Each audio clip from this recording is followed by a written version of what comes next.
The certified mail envelope was bone dry in my hands, which was strange because I could have sworn I was drowning just a second ago. The ink on the return address, some law firm in Palo Alto I'd never heard of, was crisp and black, not smeared by the water that had been filling my lungs. I blinked, and the fluorescent light of my kitchen hummed overhead, steady and mundane that I was in my apartment. The one on Chestnut Street. The one I'd lost in the divorce. The one that still smelled faintly of the jasmine candle I used to burn when I was trying to impress people who didn't deserve impressing. The envelope was addressed to Elena Vasquez. That was me. That was still me, apparently. I tore it open with fingers that weren't trembling because I was too confused to tremble. Inside was a single sheet of letterhead, and the words swam for a moment before they sharpened into focus. Exercise of stock options, NextGen Technologies, Inc. Dear Ms. Vasquez, pursuant to Section 4B of the 2018 Employee Equity Incentive Plan, you are hereby notified that your unexercised options for 75,000 shares of common stock are scheduled to expire on August 31, 2021. As of the date of this letter, the fair market value of NextGen common stock is $142 per share. You have 30 days from receipt of this notice to exercise your options. Failure to act will result in forfeiture. I read it 3 times. Then I walked to the calendar hanging on my wall, the one with the Golden Gate Bridge on it, and I stared at the date. August 20, 2026. The date was wrong. The date was impossible. The date was the same date I'd just lived through.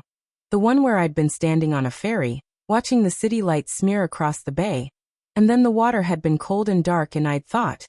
I pressed my palm flat against the calendar. The paper was rough. Real. The apartment was real. The letter was real. But it couldn't be. NextGen Technologies had gone public in 2022. Those options, the ones I'd dismissed as worthless when I left the company in 2019, would have been worth over $10 million if I'd exercised them before the IPO. I knew this because I'd done the math in 2023, sitting in a studio apartment in Oakland, eating ramen and watching the stock ticker climb on my cracked phone screen. I'd done the math, and then I'd thrown my phone against the wall because I'd signed away those options in the divorce settlement, because I'd been so desperate to be done with Marcus that I'd agreed to anything. Marcus. The name hit me like a physical blow. I looked down at my left hand, and there it was, the thin platinum band with the tiny diamond, the one I'd picked out because I didn't want to seem greedy. Marcus had said it was tasteful. Marcus had said a lot of things. I pulled the ring off and dropped it on the counter. It made a small, metallic sound that felt too loud in the quiet kitchen. The letter was dated August 15, 2026. The same day I'd been on that ferry. The same day I'd watched Marcus's new fiancée, Candace, post a photo of their engagement party on Instagram. The one where she was wearing a ring the size of a small planet and smiling at the camera with the empty, hungry look of a woman who thought she'd won. I'd gotten the notification on my phone, and I'd stood at the railing of the ferry and thought about how I'd given him everything. I'd thought about the years I'd spent building my career while he floundered, the way I'd supported him through his failed startups, the way I'd believed in him when no one else did. I'd thought about how he'd taken my tech company shares, the ones from NextGen, the ones I'd earned with my own work, and turned them into a joint asset during our marriage. How he'd convinced me to transfer them to a shared account because that's what married people do, Ellie. And then I'd thought about how I'd let him. The ferry had been pulling into the dock when I'd stepped off the edge. It had been impulsive and stupid and utterly unlike me. But in that moment, I hadn't been me anymore. I'd been the version of me that Marcus had created. The one who believed she was worthless. The one who believed she deserved to lose everything. Now I was standing in my kitchen. And the date was wrong. And I had 30 days to exercise options that would make me a millionaire. I walked to the bathroom and looked at myself in the mirror. Same dark hair, same sharp cheekbones, same tired eyes. But there was something different in my expression, something I couldn't quite name. It might have been anger. It might have been hope. It might have been the first stirrings of a plan. My phone buzzed on the counter. I picked it up and saw a text from Marcus. Hey babe, running late. Can you grab dinner? I'll be home by 8. I stared at the message. It was typed in his familiar casual shorthand, the kind that was supposed to make him seem easygoing and charming, the kind I used to think was endearing. But it was the home that got me. Because this wasn't his home. This was my apartment. The one I'd bought with my own money before we were even engaged, the one he'd moved into because his lease was up and it made sense. The one he still hadn't contributed $1 to. I typed back, "No need. I'm going out." Then I put the phone face down on the counter and walked to my closet. The clothes were all wrong. I'd dressed to please Marcus for so long that I'd forgotten what I actually liked. Soft colors, modest cuts, nothing that might make him feel insecure. I pulled out a black blazer, a silk blouse, tailored trousers. The woman who'd worn these clothes had been ambitious. She'd been someone who took meetings and closed deals and didn't apologize for taking up space. I'd buried her under years of small compromises, but she was still in there. I dressed quickly, checked my reflection one more time, and walked out the door. The city was the same. San Francisco in August, the fog creeping in over the hills, the cable cars clanging their way up and down the streets. But everything felt different, sharper, more real. I walked past the coffee shop where I'd had my first date with Marcus, past the park where we'd had our first fight, past the restaurant where he'd proposed with a ring he'd bought with money I'd loaned him. I kept walking. My destination was the same law firm on the letterhead. Morrison and Chong, LLP. I'd looked them up on my phone while I was getting dressed. They were a boutique firm specializing in tech startups, the kind of place where people negotiated vesting schedules and equity splits. The kind of place I should have hired years ago. The receptionist was a young woman with perfect eyebrows and the kind of polished efficiency that spoke of overpriced business school. She looked up as I approached. "I need to speak with someone about exercising stock options," I said. Immediately. "Ms. Vasquez," I turned. A man in his 50s was standing in the doorway of a corner office, reading glasses perched on his nose. He had the tired, intelligent eyes of someone who'd seen too many deals go sideways. "Alan Morrison," he said, extending a hand. "I sent you the letter." "Come in."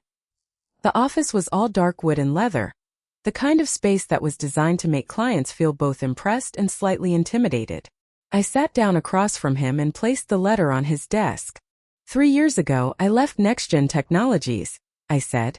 I was an early employee number 12. I received options as part of my compensation package. I never exercised them. Alan nodded slowly.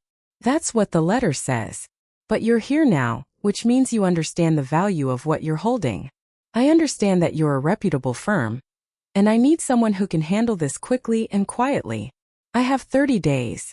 29, actually." He smiled slightly. "But who's counting? Tell me, Ms. Vasquez. Why are you here? Most people in your position would be jumping for joy, not sitting in my office with that look on your face." I didn't ask what look. I already knew. It was the look of someone who'd been burned and was now wearing fireproof armor. "Because I need to be smart about this," I said.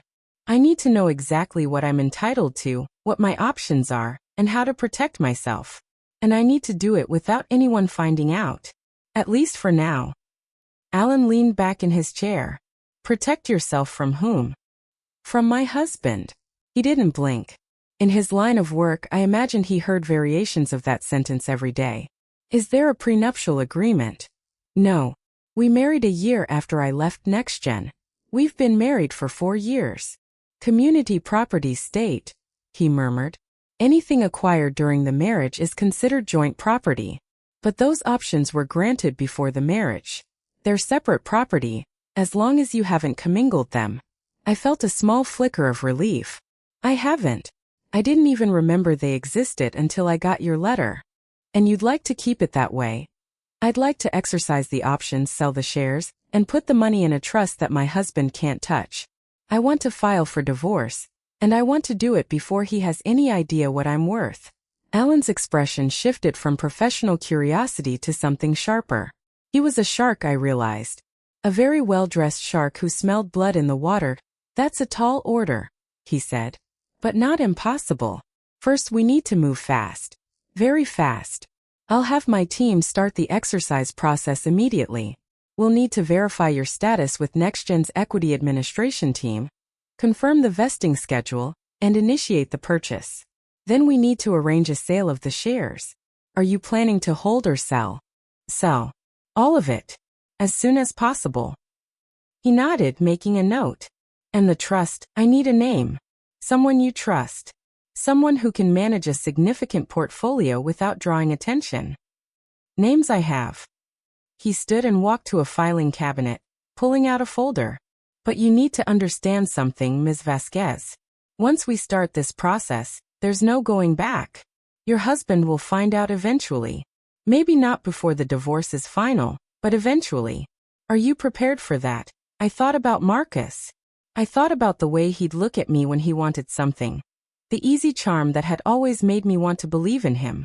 I thought about Candace, the woman he'd been seeing behind my back, the woman he was planning to marry as soon as he'd drained every last dollar from our accounts. I thought about the ferry, the cold water, the darkness. More than prepared, I said. Let's get started. It took 3 hours to set everything in motion. Alan's team was efficient and discreet, the kind of people who'd seen enough messy divorces to know how to play their cards close to the chest. By the time I walked out of the office, the exercise process was underway, and the shares were already being routed to a brokerage account in my name alone. I walked back through the city, my mind racing. $10 million. More if the stock price kept climbing. Enough to start over. Enough to build something new. Enough to make sure Marcus never touched another cent of my money. My phone buzzed again. Another text from Marcus. Where are you? I'm home. You said you were going out, but you didn't say where. I'm worried. I almost laughed. Worried. Marcus had never been worried about me. He'd been worried about what I could do for him, what I could give him, how I could make him look good. At a meeting, I typed, "I'll be home later." I pocketed the phone and kept walking. Half an hour later, I was standing outside the building that housed NextGen's corporate offices. The building was gleaming and modern, a testament to the company I'd helped build from nothing. I remembered the early days, the cramped office in a converted warehouse, the endless nights of debugging code and pitching to investors who didn't believe in us. I remembered the day we'd celebrated our first 1,000,000 users, the champagne and the laughter, and the feeling that anything was possible. Then I remembered the day Marcus had started whispering in my ear, "You're working too hard, babe. You're going to burn out. Maybe you should step back, let someone else take the lead." And I had. I'd stepped back. I'd let him convince me that my career was less important than our relationship, that my success was making him feel inadequate, that if I truly loved him I would prioritize our life together. I'd been an idiot. A complete, utter, trusting idiot. But not anymore. I walked into the building and approached the reception desk. "I need to speak with the CEO," I said. "Tell him Elena Vasquez is here." The receptionist's eyes widened slightly. I was surprised she recognized the name. But then again, I'd been employee number 12. The original team was legendary in company lore. "One moment, Ms. Vasquez." She made a phone call, spoke in hushed tones, and then nodded. "Mr. Chen will see you. 17th floor." The elevator ride felt eternal. I watched the numbers climb, my reflection dim in the polished metal doors. I looked the same, but I didn't feel the same. I felt like a bomb waiting to go off. The 17th floor was all open space and natural light, a stark contrast to the dark wood of Alan's office. Leo Chen was standing at a glass conference table, scrolling through a tablet. He looked up as I approached, and his expression shifted from professional curiosity to genuine surprise. "Elena," he said, setting the tablet down. "It's been a long time." 3 years, I agreed. "You've done well for yourself." He shrugged modestly. "We all did. You included. I heard you got married." "You heard right." I sat down across from him. "I need to talk to you about something. It's sensitive." He raised an eyebrow. "Sensitive how?" "I'm exercising my options. I'm selling my shares. And I need you to keep that quiet. For now." Leo studied me for a moment. We'd worked together for years, built something from nothing, celebrated wins and mourned losses together. He knew me in a way that Marcus never had. "Why now?" he asked. "Why the secrecy?" "Because I'm getting divorced. And my husband doesn't know about the shares. I want to keep it that way until it's finalized." Leo's expression darkened. "Does he know about the company? About what you built?" "He knows I worked there. But I never told him how much the shares might be worth. He wasn't interested in the details, just the paycheck." "Oh Jesus, Elena." He shook his head. "What happened to you?" I smiled. and it felt like the first real smile I'd worn in years. I woke up. We talked for another hour, catching up on old times and new developments. Leo offered to have his legal team coordinate with Alan's to ensure a smooth transaction. He promised discretion, and I believed him. When I finally left the building, the fog had cleared and the sun was setting over the bay. The sky was streaked with orange and pink, the kind of sunset that made you believe in second chances. That my phone buzzed again. Another text from Marcus. Ellie, I'm getting worried. Are you okay? I typed back, I'm fine. I'll be home soon. We need to talk. I pocketed the phone and walked home. My footsteps steady and sure. The apartment was quiet when I unlocked the door. The ring was still on the kitchen counter, gleaming under the lights. I picked it up and turned it over in my hand. It was small and simple and meant nothing. Marcus's shoes were in the hallway. I walked to the bedroom and found him lying on the bed, scrolling through his phone. He looked up when I entered, and his face broke into that familiar, easy smile. Hey babe. Everything okay? You had me worried. I sat down on the edge of the bed, my back straight. We need to talk, I said again. He sat up, his expression shifting from relaxed to wary. About what? About us. About our marriage. I took a breath. I want a divorce. He stared at me. What, Ellie, is this a joke?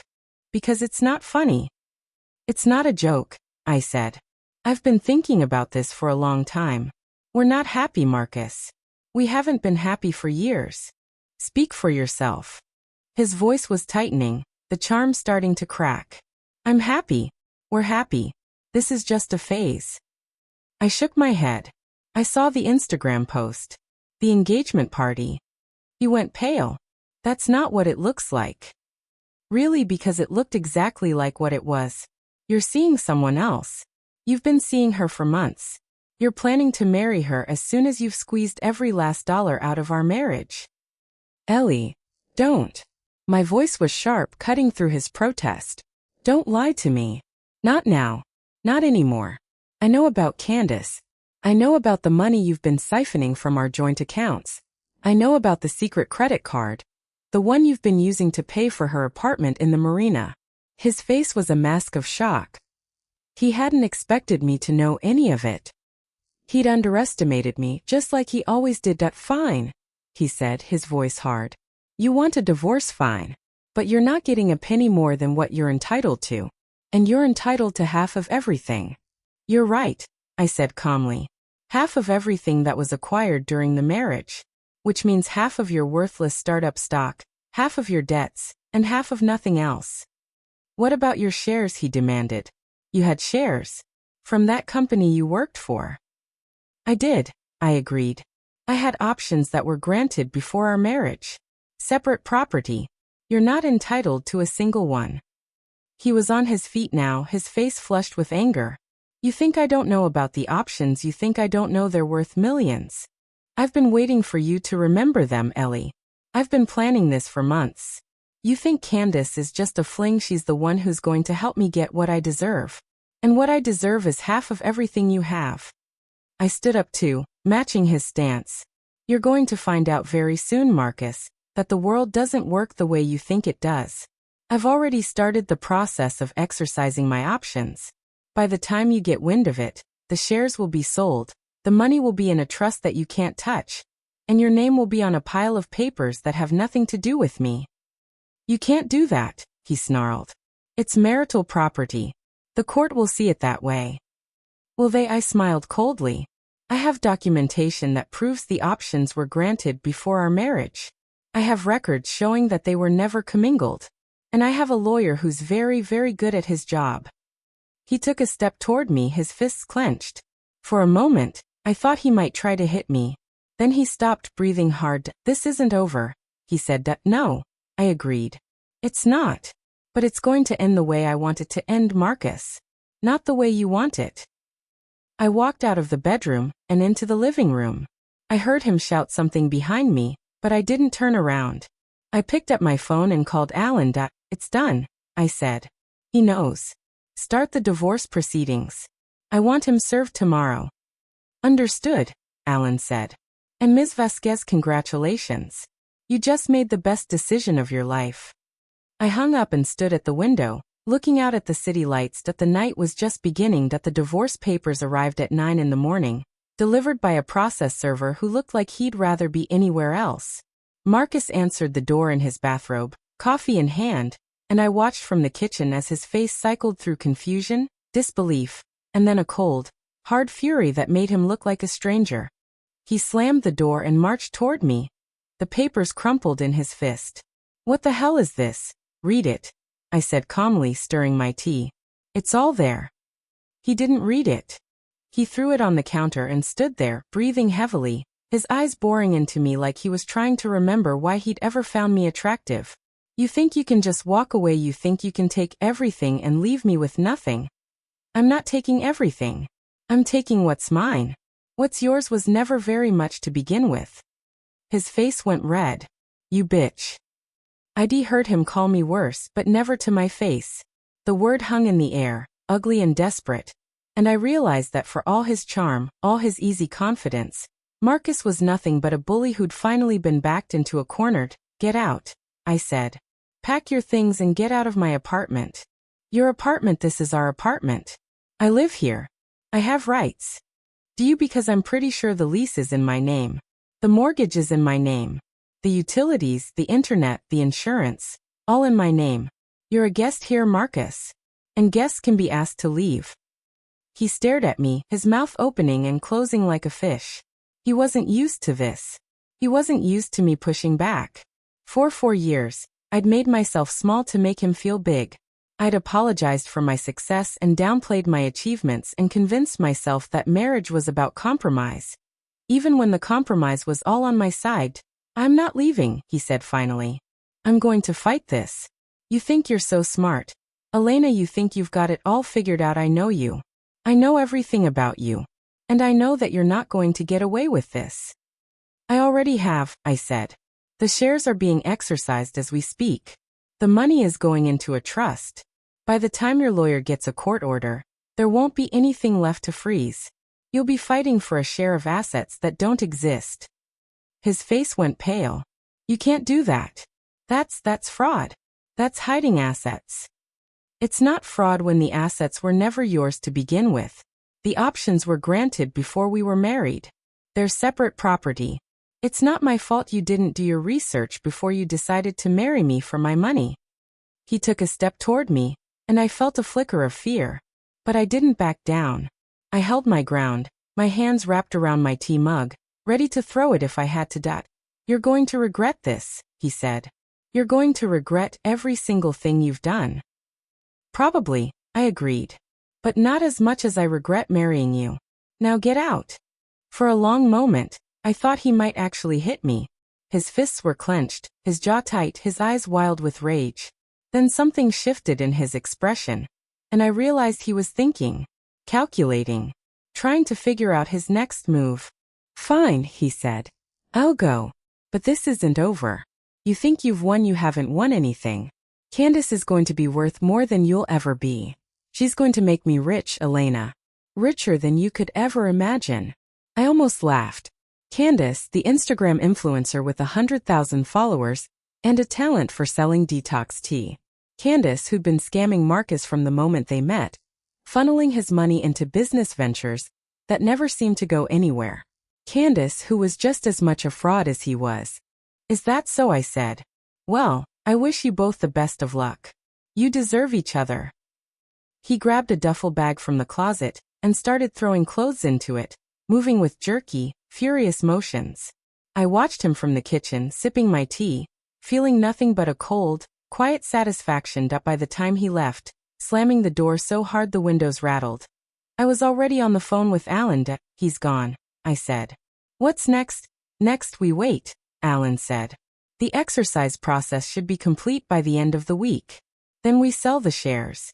After that, the money goes into the trust. Your husband will have to file a motion with the court to claim any portion of it, and by the time that happens, he'll be fighting an uphill battle." "And Candace?" I asked. "What about her?" Alan paused. "What about her? She's been running a con on him for months. I want to know everything about her. Her real name, her financial history, her criminal record if she has one. If she's going to be part of this, I want to be prepared." I can have a private investigator look into her, Alan said. But that's going to cost extra. Money is not an issue anymore, I said, and the words tasted like freedom. 2 days later, the investigator's report landed in my inbox. It was a thick document, dense with detail, and I read it on my laptop while sitting at a cafe in North Beach, watching the tourists wander past with their cameras and their maps. Candace Miller. That was her real name. She was 28, born in Scottsdale, Arizona, and she had a rap sheet that included 3 counts of fraud and a stint in a county jail for identity theft. She'd been running small-time cons for years, targeting wealthy men who were too arrogant to do their homework. Marcus was her biggest score yet, and she'd been playing him like a fiddle. The report listed her known associates, her social media accounts, her bank records, her credit history. It was a portrait of a woman who'd built her entire life around taking advantage of people like Marcus. People who thought they were too smart to be taken. I closed the laptop and stared out the window. Part of me felt a strange kind of pity for Marcus. He'd been so sure he was the one in control, so confident that he was manipulating me while manipulating Candace on the side. He didn't realize he was the mark in a much larger game, but the larger part of me felt nothing but cold satisfaction. He'd made his bed. Now he could lie in it. My phone buzzed. It was Leo Chen. Elena, we have a problem. My heart stopped. What kind of problem? I just got a call from our equity administration team. Someone filed a claim on your shares. They're saying the options were transferred to a joint account in 2021. They're contesting the exercise. I felt the blood drain from my face. That's impossible. I never transferred them. I never commingled them. The claim says the transfer was made in February 2021, about a month after you got married. It's signed by both you and your husband. I closed my eyes. I remembered that month. Marcus had been so insistent, so persuasive. You need to put me on the accounts, Ellie. It's just a formality. Married people have joint accounts. That's how it works. And I'd agreed. I'd signed whatever he put in front of me because I was exhausted and I wanted to make him happy. I hadn't read the fine print. I hadn't realized he'd specifically included the next-gen options in the transfer. I need to see the document, I said, my voice steady despite the hammering in my chest. Send it to me. And call Alan. I need to meet with him as soon as possible. I'll have my assistant email it to you right now. Elena, I'm sorry. I didn't know about this. It's not your fault. It's mine. I should have been more careful. I hung up and stared at my reflection in the cafe window. I'd been so smug, so sure I'd outsmarted Marcus. But he'd been playing the long game, setting traps I didn't even know existed. An hour later, I was back in Alan's office, the document spread across his desk. It was a transfer authorization form, dated February 15, 2021. My signature was on it. Marcus's signature was on it. And in the fine print, the next-gen options were explicitly listed. Did you read this before you signed it? Alan asked, his voice gentle. No. I was an idiot. You were trusting. There's a difference. He leaned back in his chair. But this complicates things. If the options were commingled, they might be considered marital property. The court could order a division. But they were granted before the marriage, I said. That has to count for something. It does. But commingling is a powerful argument.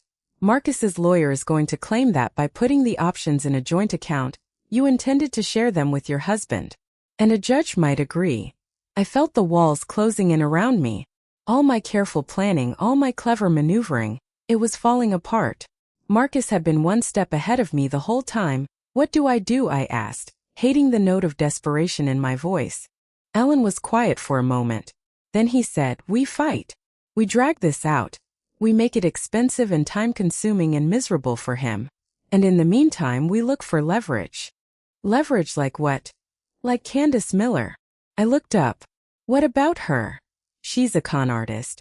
She's been running a scheme on your husband, and the investigator we hired found evidence that she's planning to do the same thing to the next Mark. If we can prove that Marcus is involved in her scheme, that he knows about it, that he's participating in it, we can use that to discredit him in court. He's not involved, I said. He's the victim. He just doesn't know it yet. Then we make him involved. Or at least make it look that way. Alan's eyes were cold and calculating. We drop a hint to his lawyer that Candace's financial history is about to become public. We let them know that the investigator we hired is ready to testify. And we see how fast Marcus decides to settle. It was dirty. It was manipulative. And I loved every second of it. Do it, I said. I want him to know I'm coming for him. Alan nodded. I'll have my team get started. In the meantime, you need to focus on the trust. Even if the court decides the options are marital property, a trust is still your best protection. It makes it harder for Marcus to access the money, and it gives you control over how the funds are distributed. Whatever you think is best, I said. I trust you. I don't deserve that trust, Alan said, and there was something almost like regret in his voice. But I'll do my best to earn it. The meeting ended, and I walked out of the office feeling like I'd just been through a war. My head was spinning, my heart was pounding, and I wanted nothing more than to curl up in bed and sleep for a week. But I didn't. I went back to my apartment and started packing. The apartment had been my sanctuary, but now it felt tainted. Every room held memories of Marcus. The bed where he'd whispered promises he never kept. The kitchen where he'd cooked elaborate meals to impress friends. The living room where he'd watch sports while I worked late into the night. That I couldn't live there anymore. That I called a real estate agent and arranged to put the place on the market. I called a moving company and scheduled them to come the next day. I started packing my things, sorting through clothes and books and trinkets, deciding what to keep and what to throw away. It was late by the time I finished. I was sitting on the floor of the living room surrounded by boxes when my phone buzzed. It was a text from an unknown number. I sure think you're so smart, don't you? But you're not. You're just a sad, pathetic woman who couldn't keep her husband. I stared at the message. It had to be Candace. She'd somehow gotten my number, probably from Marcus, and she was reaching out to taunt me. I typed back. Candace, is that you? I've heard so much about you. Mostly from the private investigator I hired to look into your background. But don't worry. I'm not going to share what I found with Marcus. Not yet. I want to see how far you're willing to take this. The response came almost immediately. What are you talking about? I smiled and typed. Scottsdale. 3 counts of fraud. A year in county jail. You know exactly what I'm talking about. Tell Marcus I said hi. And tell him I'm looking forward to watching everything fall apart. I put the phone down and let the silence fill the room. The game was just beginning. And I intended to win. The week that followed was a blur of legal documents, phone calls, and sleepless nights. Alan's team worked around the clock, building a case that would make Marcus's lawyer think twice before stepping into a courtroom. They filed motions, issued subpoenas, and dug into every corner of Marcus's financial history until they found what they were looking for. The money he'd been siphoning from our joint accounts wasn't just petty cash. It was organized, systematic, and traceable. He'd been funneling funds into a shell company he'd set up in Nevada, one that Candace had access to. The same shell company was now being used to fund her business ventures, which were, as far as I could tell, nothing but a series of empty storefronts and failing investments. I sat in Alan's office, staring at the spreadsheet he'd just handed me. This is incredible. You found all of this in a week. Money leaves a trail, Alan said. Your husband was clever, but he wasn't careful. He used the same bank accounts, the same credit cards, the same signatures. It was only a matter of time before someone connected the dots. And Candace, what about her involvement? Her fingerprints are all over it. She's the one who set up the shell company. She's the one who opened the bank account. And she's the one who's been withdrawing cash from ATMs all over the city. He slid another document across the desk. We have photos, bank statements, and a paper trail that would make a forensic accountant weep with joy. I looked at the photos. They showed Candace at various ATMs, her face hidden behind oversized sunglasses, her perfectly manicured hands counting out crisp $100 bills. She looked like she was enjoying herself. She looked like she thought she'd gotten away with it. She's going to regret this, I said. They both are. Already in motion, Alan said.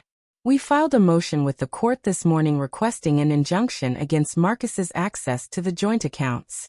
We also filed a separate motion requesting that Candace's financial records be subpoenaed. By the time this is over, they're going to be buried in legal fees. I felt a surge of satisfaction. But it was tempered by something else, something that felt almost like exhaustion. I'd been fighting for so long, and I was tired. What's the endgame? I asked. What happens next? Alan leaned forward. The endgame is simple. We make them an offer they can't refuse. We offer to settle the divorce for a lump sum payment, well below what they're demanding. In exchange, Marcus signs a waiver renouncing any claim to your trust. And Candace agrees to stay out of your life permanently. And if they refuse, then we go to court. We lay out all the evidence. We expose Marcus for what he is. A petty criminal who tried to steal from his own wife. And we expose Candace for what she is. A con artist with a rap sheet longer than your arm. By the time the judge is done with them, they'll be lucky to walk away with the clothes on their backs. It was a threat, and I realized with a start that I was okay with that. I'd spent years being the nice one, the forgiving one, the one who let things slide. I was done being nice. Make the offer, I said. And make sure they know I'm serious. Alan nodded and picked up his phone. I left his office and walked out into the bright California sunshine, feeling lighter than I had in years. A week later, I got the response that Marcus's lawyer had called Alan to accept the settlement offer.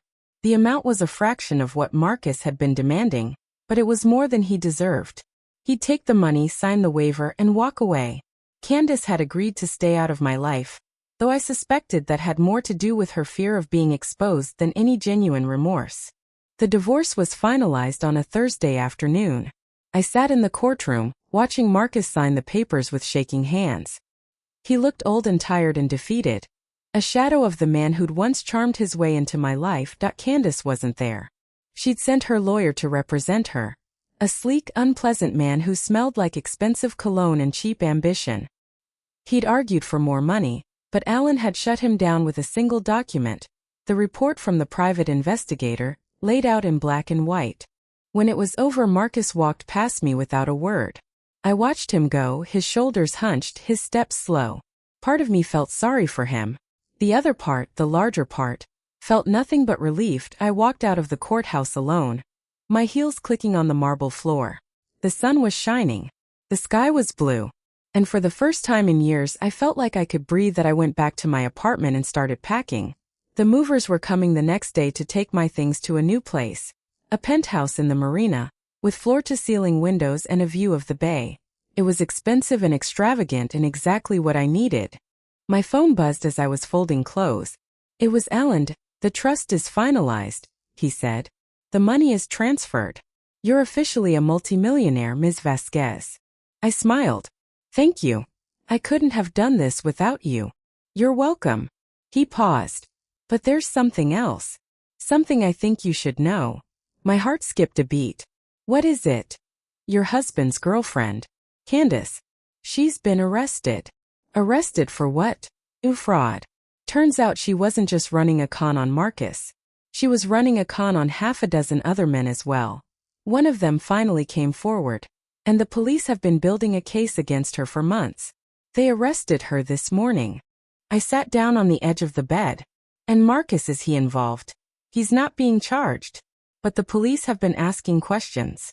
They want to know what he knew and when he knew it. Alan paused. I suspect he's going to be spending a lot of time with his lawyer in the coming weeks. I didn't know what to say. I'd wanted Marcus to suffer. I'd wanted him to feel the same pain he'd made me feel. But hearing that he was tangled in a criminal investigation, that he might actually end up in jail, that was more than I'd ever hoped for. Thank you for telling me, I said. I appreciate it. Of course. And Ms. Vasquez, congratulations again. You've earned every dollar of what you have.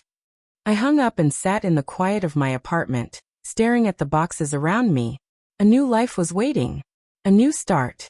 A new beginning. But I couldn't shake the feeling that something was missing.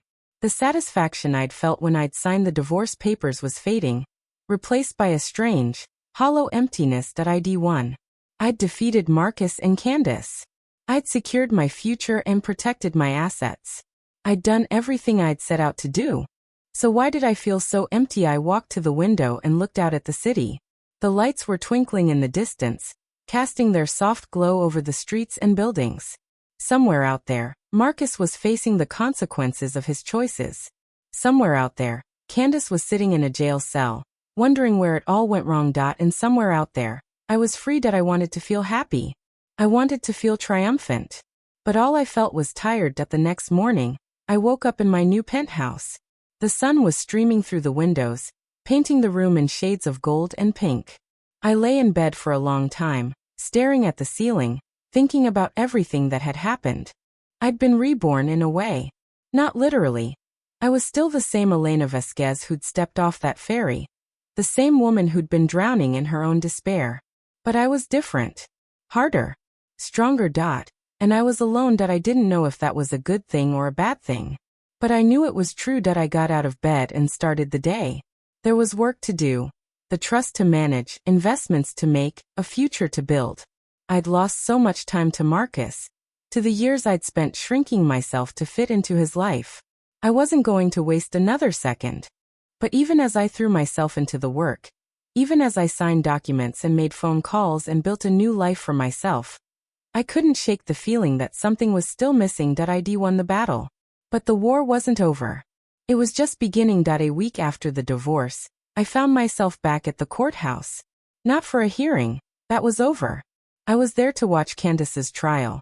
It was a public spectacle, the kind of thing that drew reporters and camera crews and nosy bystanders. I sat in the back of the courtroom, watching as Candace was let in. She looked different now. Smaller. Paler. The confidence she'd worn like armor was gone, replaced by something that looked a lot like fear. The prosecutor laid out the case against her. He described her schemes in detail, the way she targeted wealthy men and drained their bank accounts. He called witnesses to the stand. He presented evidence, bank statements and emails and phone records, and through it all, Candace sat in silence, her face a mask of blank despair. I didn't feel sorry for her. She'd chosen her path, just like Marcus had chosen his. They'd made their beds and they were lying in them. But I felt something. A flicker of recognition. A sense that I was looking at a version of myself, the woman I might have become if I'd stayed with Marcus, if I'd let him destroy me. I walked out of the courthouse as the jury was deliberating. I didn't need to know the verdict. I already knew she'd be convicted. The evidence was too strong, the case too airtight. I drove back to my penthouse, the city lights blurring past my window. My phone buzzed as I was parking.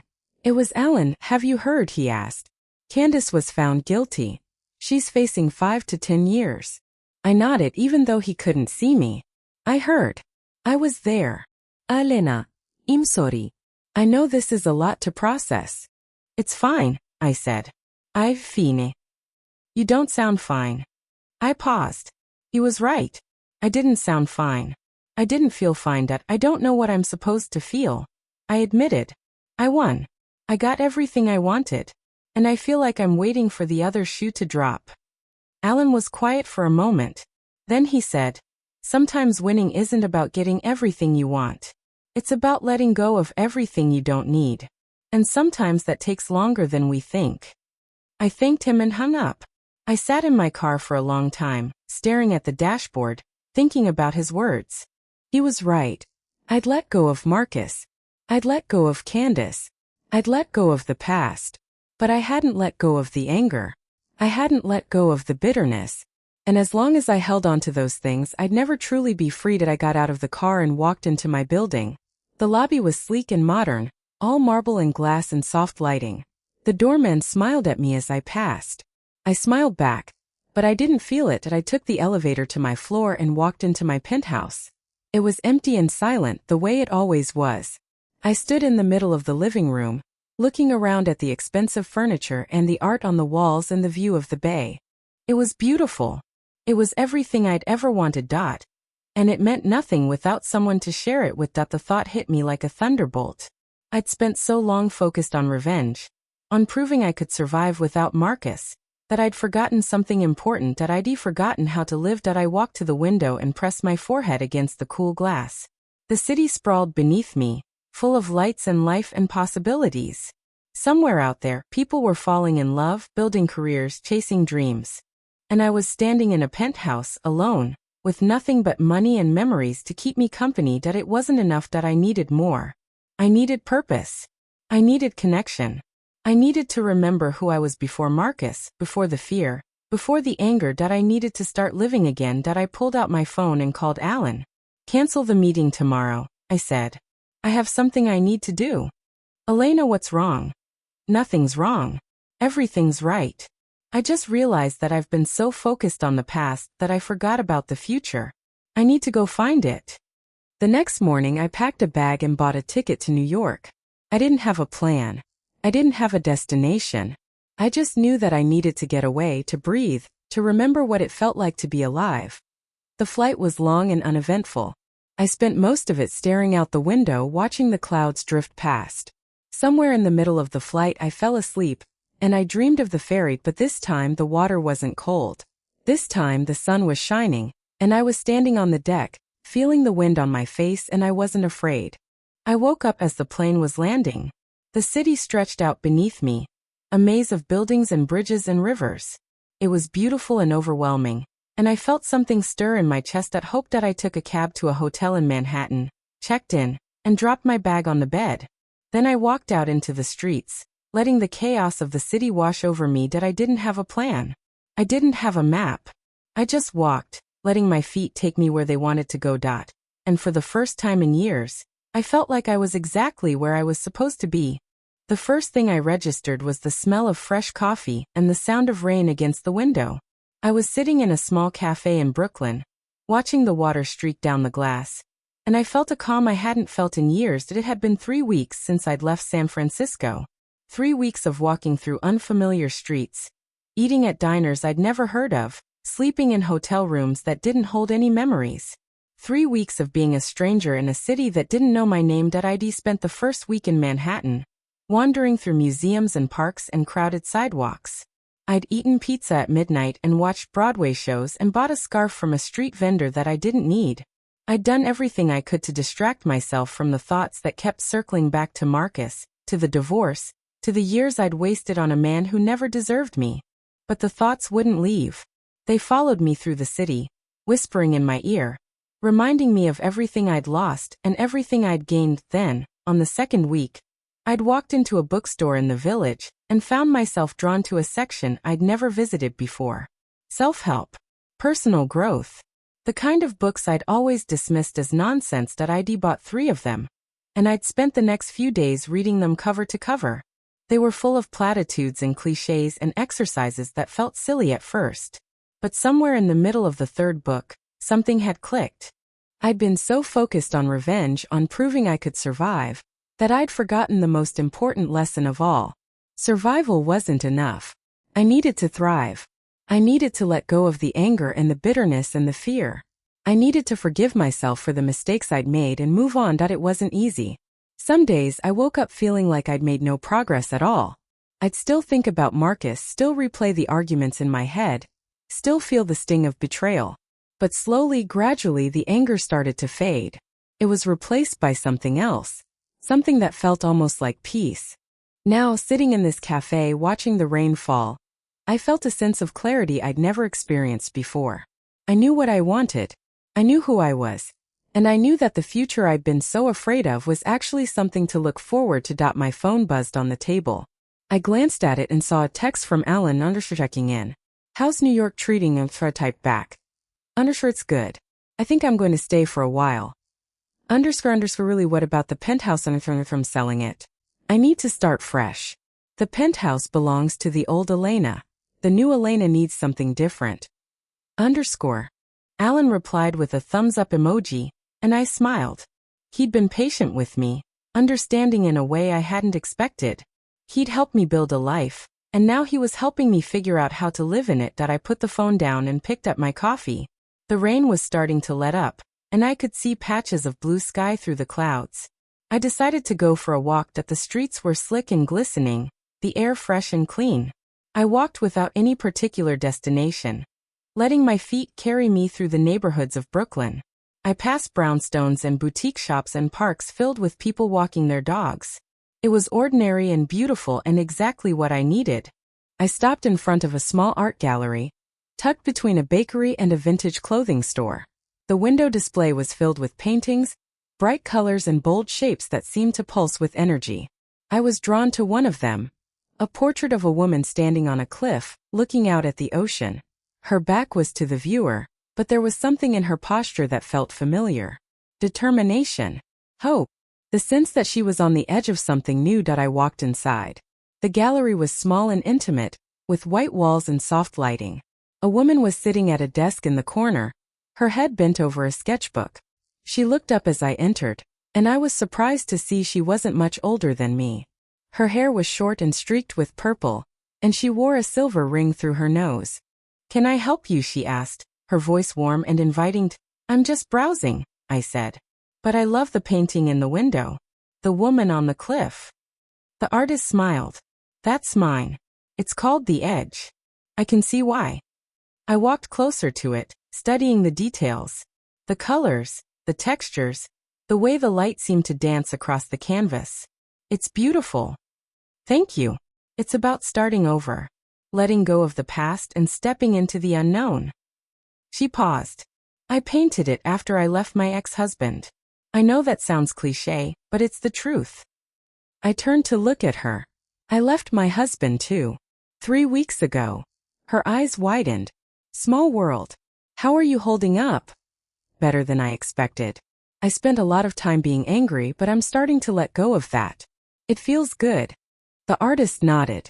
"It takes time, but it's worth it. You'll get there." We talked for a while, swapping stories about our exes and our journeys. Her name was Maya, and she'd moved to New York from Chicago after her divorce, determined to start over. She'd opened the gallery 6 months ago, and it was already starting to gain a reputation. "You should come to the opening this weekend," she said, handing me a flyer. "It's for a new exhibit. There will be wine and music and a lot of people who don't know your ex-husband's name." I laughed. "That sounds perfect." I took the flyer and said goodbye, feeling lighter than I had in weeks. I'd made a connection. A real one, based on shared experience and mutual understanding. It wasn't romantic. I wasn't ready for that, but it was something. A reminder that I wasn't alone. Over the next few days, I started to build a life. I found a small apartment in Park Slope, a cozy place with hardwood floors and a fireplace. I bought furniture and plants and books. I started cooking again, experimenting with recipes I'd never had time to try. I went to the gym and started running, pushing myself harder than I ever had. And I started writing. I'd always wanted to write a book, but I'd never had the courage to try. Now, sitting in my new apartment, surrounded by the quiet hum of the city, I opened my laptop and started typing. It was a memoir. The story of my marriage, my divorce, and my rebirth. I wrote about the years I'd spent shrinking myself to fit Marcus's expectations. I wrote about the moment I'd received the letter from Alan's firm, the moment everything had changed. I wrote about the anger and the pain and the slow, gradual journey toward healing. It wasn't easy. Some passages made me cry. Others made me want to throw my laptop across the room. But I kept writing, kept pushing through the discomfort, kept telling the truth that by the end of the first week, I had 50 pages. It wasn't much, but it was a start. And for the first time in a long time, I felt like I was creating something instead of just surviving. That the gallery opening was on a Friday night, and I spent an embarrassing amount of time deciding what to wear. I ended up choosing a simple black dress and a pair of heels that made me feel powerful. When I walked into the gallery, I was greeted by the buzz of conversation and the clink of glasses. Maya waved me over, looking radiant in a sequin top and ripped jeans. "Elena, you made it." "Wouldn't miss it," I said, taking a glass of wine from the tray she offered. "This place looks amazing." "It's all thanks to the artists." She gestured around the room. "They're the ones who make it possible." I spent the evening wandering through the exhibit, admiring the paintings and sculptures on display. Each piece told a story, and I found myself drawn to the ones that explored themes of transformation and renewal. I could see myself in them. I could see the journey I was still on. At one point, I found myself standing in front of a painting that reminded me of the one in Maya's window. This one was different. A woman standing in a field, her arms outstretched, her face turned toward the sun. The colors were warm and vibrant, full of life and possibility. "Beautiful, isn't it?" a voice said beside me. I turned to find a man standing next to me. He was tall and lean, with dark hair and kind eyes. He was holding a glass of wine and wearing a smile that seemed genuine. It's stunning, I said. The artist really captured something. He did. That's my work, actually. I blinked. You painted this, he nodded. It's called Awakening. It's about the moment you realize you're worth more than you've been giving yourself credit for. I looked at the painting again, seeing it in a new light. That's a powerful message. It's a personal one. He offered his hand. I'm Daniel. And you are Elena. I shook his hand, feeling a spark of something I hadn't felt in a long time. Connection. Attraction. The possibility of something new. We talked for the rest of the night, standing in front of his painting, sharing stories and dreams. He was an artist, a painter who'd moved to New York to escape a life that was too small for him. He'd divorced his wife 2 years ago and was still learning how to be alone. I understand that, I said. I'm still learning too. Maybe we can learn together, he said, and there was something in his voice that made my heart skip. We exchanged numbers, and I walked home that night with a smile on my face. The city was sparkling around me, alive with possibility, and I felt like I was exactly where I was supposed to be. 3 months later, I was standing in a bookshop in Manhattan, signing copies of my memoir. The book had been published a month ago, and it was already climbing the charts. People kept writing to me, telling me how much it meant to them, how it had given them the courage to leave their own toxic relationships. It was everything I'd ever wanted. Daniel was there, sitting in the back row watching me with a proud smile. We'd been dating for 2 months, and it was unlike anything I'd ever experienced. He didn't try to change me. He didn't make me feel small. He just loved me, in all my complicated, imperfect glory. After the signing, we walked through the city together. The streets were decorated with lights for the holidays, and the air was cold and crisp.